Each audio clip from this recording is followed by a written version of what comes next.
Hey there, this is Steph. Welcome back to Geopats Podcast. I do not have a new season for you yet. That is coming soon, and I'll tell you about that in just a minute.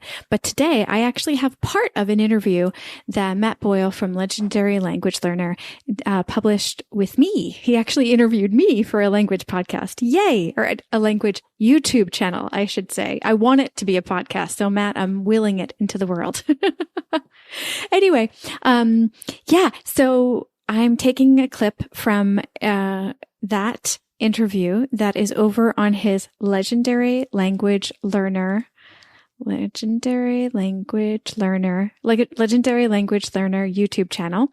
And I'll have that for you today. Now, since a lot of you are actually following me in the podcasting space, and then dip over into this expat-ish side of my content creation, what I'm including here is half of the interview that Matt did with me, because I think you're pretty familiar with my podcasting life. But what you don't know so much about, and what I don't talk nearly enough about anymore, is the 15 or so years that I spent teaching the English language in many different incarnations overseas, mostly in Asia, but also a little bit in universities in the United States, which is clearly not overseas because that is my passport country.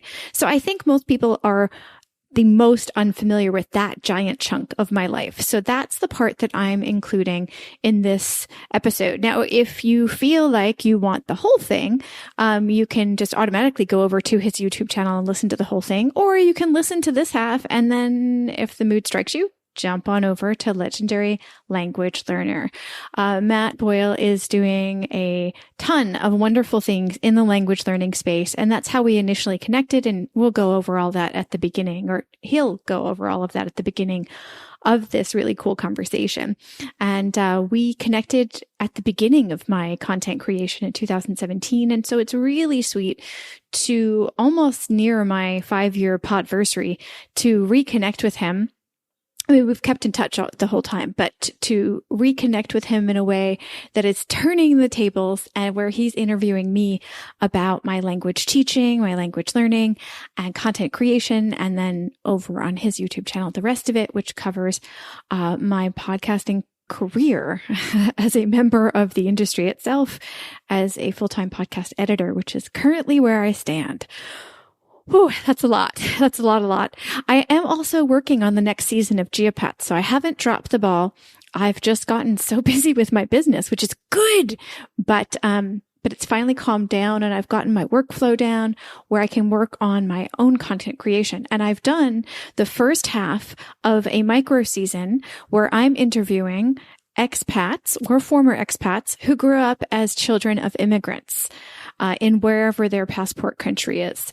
And so I'm really excited to dig into that, because that's probably the most personal that any of my themed episodes or seasons have been. This really dives much, much deeper into the beginning of my own feeling out of placeness, which I shouldn't say beginning, because it's never ended. I will forever feel like a fish out of water. And there's another episode on another podcast coming out later that will fill in the blanks as to why that's okay. But I don't want to spoil that, because that's a little bit in the future. Anyway, that's pretty much it. So again, this is from the YouTube channel, not podcast, Legendary Language Learner with Matthew Boyle. He is he's another American who is over in China and has been there for quite a long time. And he has built up such an interesting life for himself over there. If you want to know more about Matthew, head over to his YouTube channel, and I'll have that link in the show notes for you. But again, you can just search for Legendary Language Learner. You'll see the very cool artwork and the subtext of make language learning magical. And that he does. All right. So thank you very much. And here is the partial the partial conversation that Matthew and I had about the beginnings of my content creation and my language learning teaching experience overseas. I hope you enjoy this. Hey, everybody, and welcome back to the Legendary Interviews series. I'm Matthew Boyle, and I'm here today with Stephanie Fuccio from the Geopats Podcast Network. And Stephanie and I actually met years ago because she reviewed one of my language learning card games on her YouTube YouTube channel that was Chinese Champions, and then later had me on for some interviews on her podcast. And that was really fun. We've stayed in touch over the years. She's been a great inspiration and mentor to me because she's moved really strongly and heavily into the podcasting space and the social media sphere. But I wanted to have her on today to talk about something at first a little bit lesser known about her. I think people will know less about her past as a teacher, and then we can get into how she actually transitioned into podcasting, which is really quite a major life change and a major career change. So I thought that would be really interesting to have her on to talk about that for people who might be going through something similar, and talk about how do you navigate a major life change or a major career change. And of course, we'll talk about the podcasting as well. But first of all, Stephanie, thanks for coming on. And can you tell us how you got into teaching, which, by the way, I have a background in teaching as well, so I know we can jam on this, and I'm sure people will be interested to hear about it. So how did you get into teaching? Yay. Well, first and foremost, thank you so much, Matthew, for having you on here. Having me on here. It is 7 a.m. where I am in Rome, Italy. So if I flub, it's probably because it's early. So how did I get into teaching? Honestly, I graduated with my undergraduate degree at the ripe old age of 30 after spending a long time in and out of school. And then I was looking for something. I thought I was looking for a job, but I studied basically engineering management, but the tech crash happened pretty much 6 months before I graduated, and all the jobs I wanted weren't there, which was such a blessing in disguise. And so I ended up accidentally kind of bouncing around the US after finishing university and doing temp jobs and just trying to figure out where I wanted to be and what I wanted to do, since the jobs I wanted that I thought I was trading myself for weren't there. And I ended up accidentally staying in hostels in San Francisco. And I met all of these travelers that weren't rich, that were going and seeing all of these places on such a low budget. And that got me started living overseas, which got me for months at a time in hostels in Eastern Western Europe. And that got me meeting people that were teaching English. So how is that for a roundabout way to answer the question? So I just started meeting people who were doing it. And I thought, so I don't have to be like a backpacker in a dorm bed in a hostel to live overseas. I could actually have a legitimate regular daily life, which is much more my style. I am a terrible traveler, but I really love cementing myself in a place for 1, 2, 3 years and having a daily life, having a job, but going, doing really boring, mundane things. I love that in a different place. Yeah. So I checked. Yeah. So that's how I got started. So what subject did you teach? What grade level of students, and how long were you teaching for? Yeah. When that is the sticky wicket. When you say teacher, people think primary or secondary school, elementary school, high school. I never did any of that. Mm-hmm. I was always English is a foreign language teacher overseas. And much later, after a decade of doing it in different countries, mostly in Asia, I actually went back for my graduate degree in the US. Mm-hmm. And that's where I was teaching, oddly, Americans, like native speakers of English. And then I slid into teaching the international students in writing courses, like first-year writing courses in the US.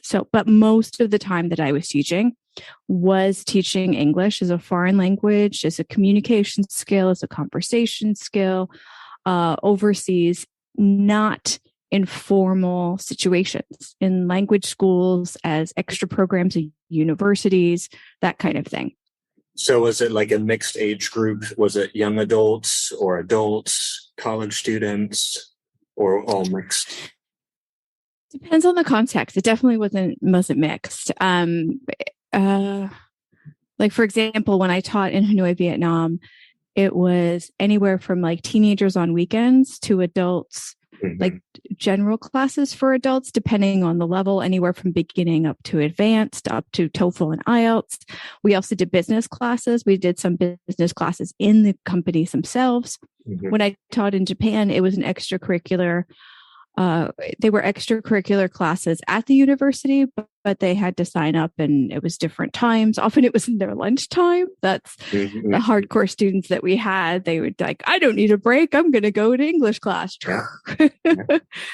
And when we were in Nanjing, China, it was a foundation year, which is such a British term. It was between their high school and university year, where they were preparing to be international students in countries like the US, Australia, the UK, that kind of thing. So it's really different context, but never in the primary, secondary school mm-hmm. situation. I see.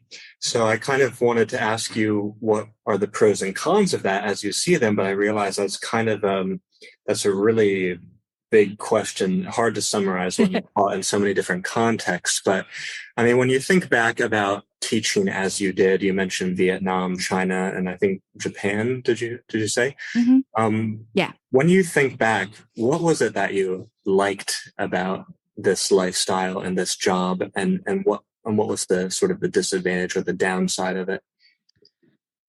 Oh, that is a big one.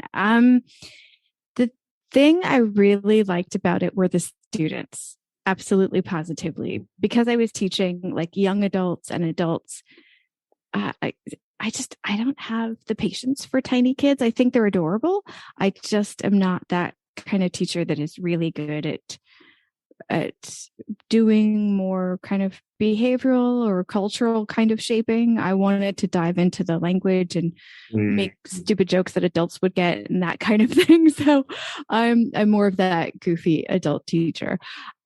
So the students were definitely the plus in all of it. I got a window into cultures through trying to help them express themselves. By giving them the layer of English, they were able to say things that they wanted to say about who they were and how they, like what they were thinking about and different aspects of their culture.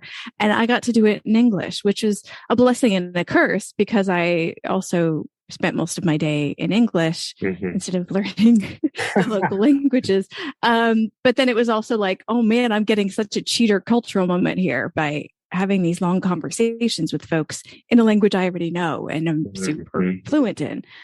So that's definitely an advantage. The disadvantages of the TEFL industry, of teaching English as a foreign language industry, are vast.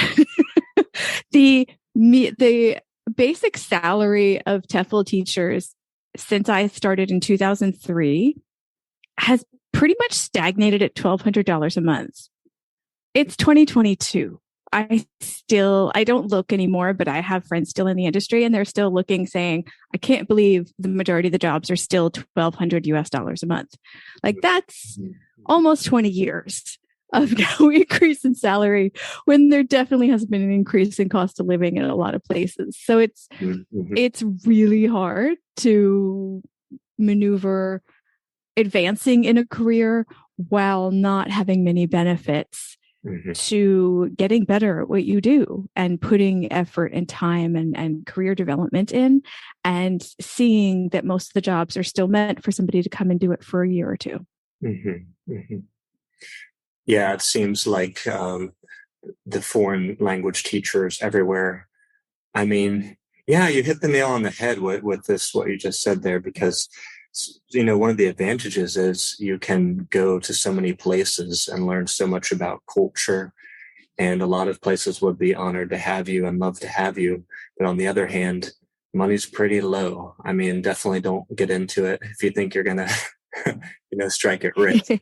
I think the only way you can really do that is if you teach at higher level, like international schools, or get lined up with a good business and to be like, their, work inside a business as their point person for that. Yeah. Or maybe get into higher level administration somehow. But yeah, most of the jobs are just like you said, as I have learned as well. So Let's talk a little bit more, but before we kind of get into the shift, let's talk a little bit more about your superpowers as a teacher. What were you really good at, and what did you get better at during all those years? Superpowers as a teacher. I'm good at talking to people as people. I know a lot of teachers felt that they needed to always keep the authority in the room, and I just didn't care. I was like, look, you're here to communicate, and I want to help you use this language to talk to anybody you want to. So I would personalize and try to give, even though we had like goals, definite goals within each class and each week, each month, there's the curriculum, but there's things that students walk into the room wanting to talk to others about. And so I would try to personalize it to the point where they could not just get the stuff we needed to do as a class, but stuff they needed to do to be themselves in that language. Because, you're fluent in Mandarin, and you know that getting your personality into your non-native language is super hard. Mm-hmm. And so my goal was to get them to relax and to get them to have the actual language to be able to have those conversations. Mm-hmm. Yeah. And now that you mention that, I think it's so cool that this is sort of a part of your personality, that you're very social and you easily get people to sort of lower their barriers. And that is something that you were able to do in your teaching career and now throughout social media and throughout podcasting. So it's really great you were able to bring this out in yourself and share it with others. I also think it's really important to do that with students, to just be on a level with them and let them know that you care and open them up for the communication, because there's so much more that they learn besides content or besides the goals, the standards of the programs. So if you would like to go back to that time, well, I don't know if you would like to go back, but if you did have to go back, it is a lot of hard work, guys. If you've never been a teacher, if you had to go back, what would you like to change about how you approached that profession? And what advice would you have for people who are going down that road and thinking they want to get out and teach English abroad? Oh, I think the one thing that the TEFL industry does is the disservice to the people that work hard in it is it promotes itself, if it can. It promotes itself as something where you can see the world. And honestly, to sustain a comfortable life, and I'm not talking about riches, but I'm just talking about to be able to grow old in the industry, you need to stay in one place. And those are two very conflicting things. A lot of like TEFL programs, like certificate programs, say you can go to this country and this country and this country and this country. But if you do what I did and you switch countries every few years, you lose all of your seniority. No matter how much experience you have, everybody in the new place thinks that you're starting new, which is infuriating. But it's just how it is. So if you pick a place, if you pick a city or a country, even just the country, and you stay there, you can advance and get to those administrative jobs. You can you can have a meteor career. Whereas if you switch locations, it's very unlikely to happen. Very, very unlikely to happen. Even within the international schools. Well, that's a totally different bag. And I've never worked in the international school system. But it's so tricky. It's so tricky. So I wish I had known that. Although on the other hand, if I had known that, I probably wouldn't have done it in the first place, because my goal was to be able to live in different countries. Yeah. So yeah. What I might say, just to kind of summarize that point, and it is a great point for people, is you could probably try this without too many reservations for a few years, but realize you're going to need a longer term plan, and you're going to need to consider where you really want to be. Because I've met a lot of expats who seem like at home in no place, and they've built nothing up because they've been moving around so much. And just like you said, when you move around a lot, they always see you as new. You lose your pay, you lose your seniority, just like you said.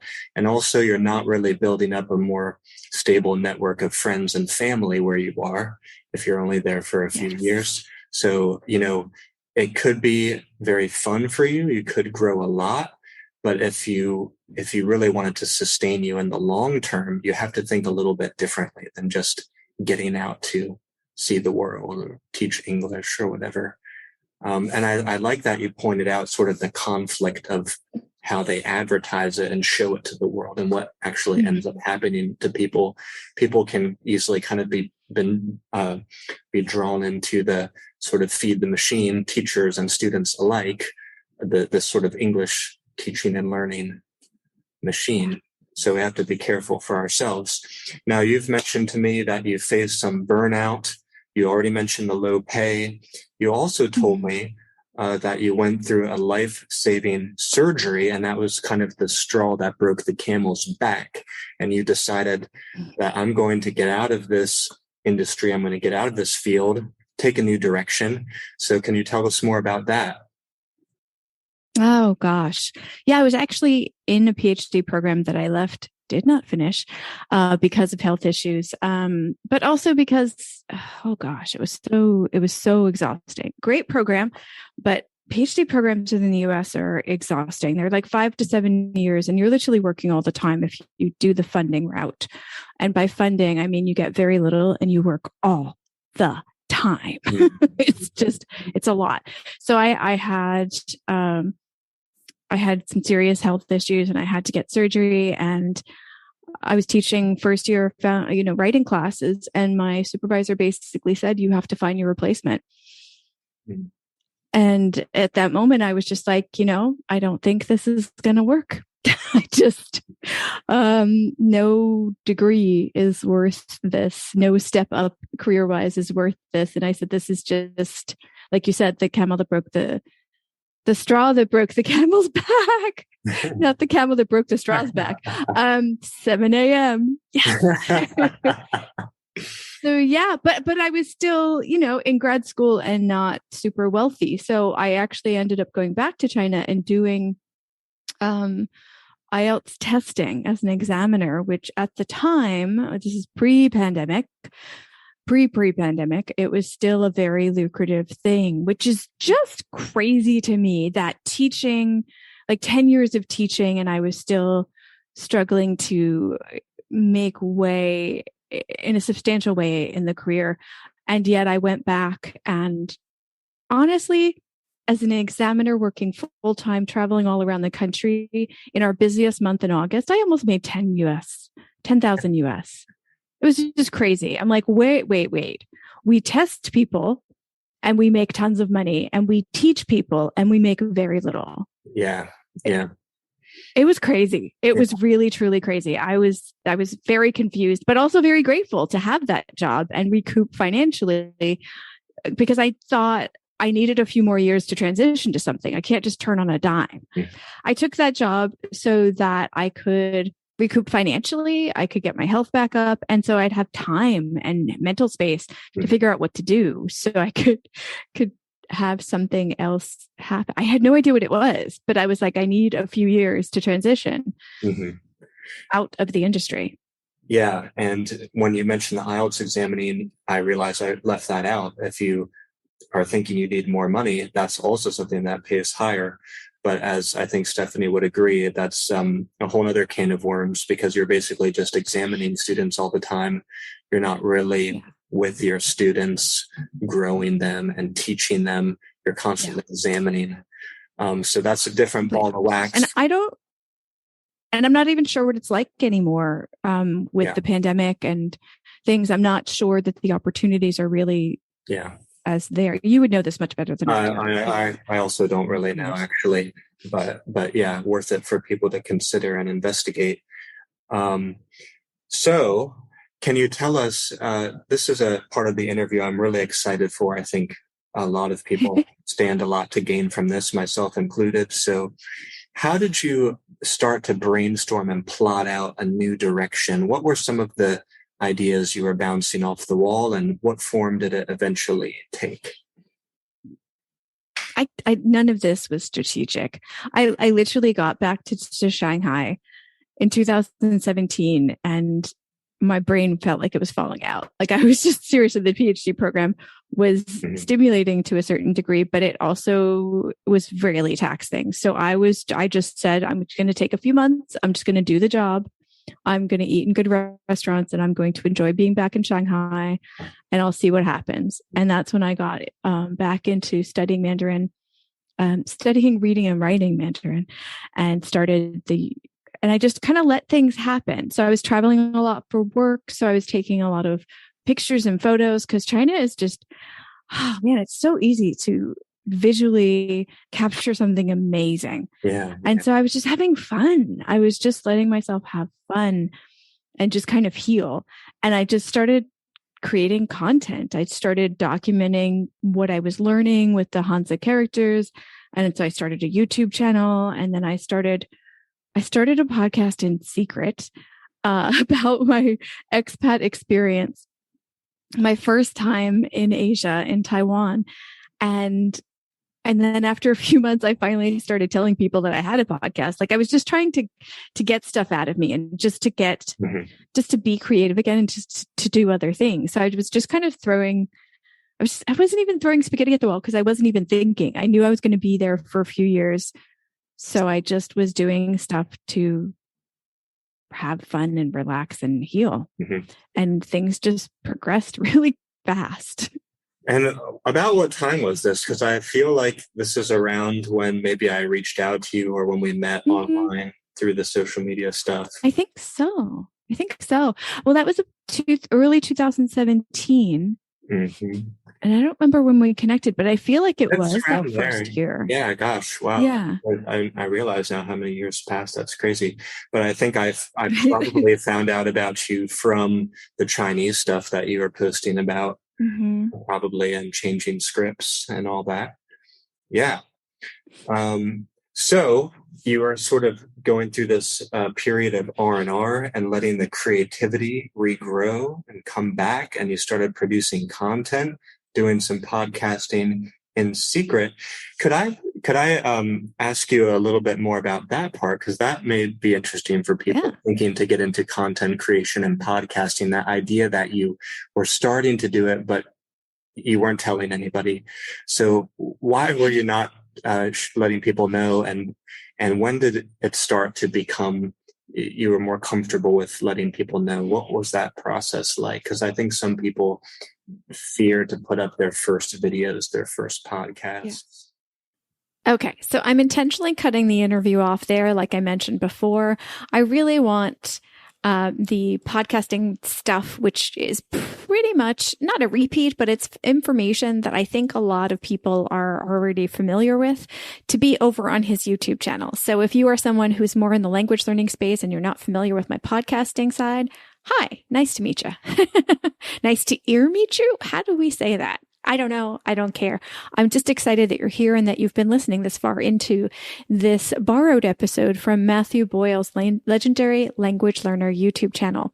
So to hear the rest of this conversation, go over to Matthew's YouTube channel and have a listen. You can start at about 22 minutes in, is about where I cut that off. And again, this is borrowed from Matthew. So thank you so much for letting me replay it here on Geopat's podcast. The other episodes that we have range the full gamut from online, like expat. They're expat heavy, and they range from coffee in different places around the world, books that teach us about where we're living outside of our passport country, languages that we're learning or want to learn, and so much more. I hope you dig into the Geopats catalog.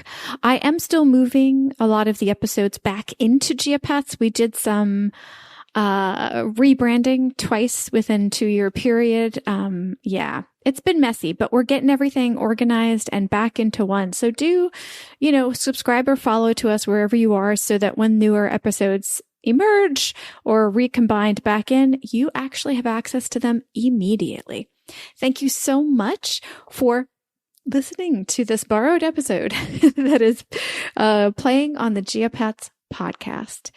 And, of course, if you want to contact me, I am Steph Fuccio, STEPHFUCCIO, everywhere online. That's also my email address and my Gmail address and my website. All right. More soon. Promise. Bye. Membership fees apply after free trial. Cancel anytime. You know what's wrong with health and fitness? You weaponize it against yourself. Why didn't you go to the gym today? You're so lazy. Why did you eat that? You have no self-control. Stop it.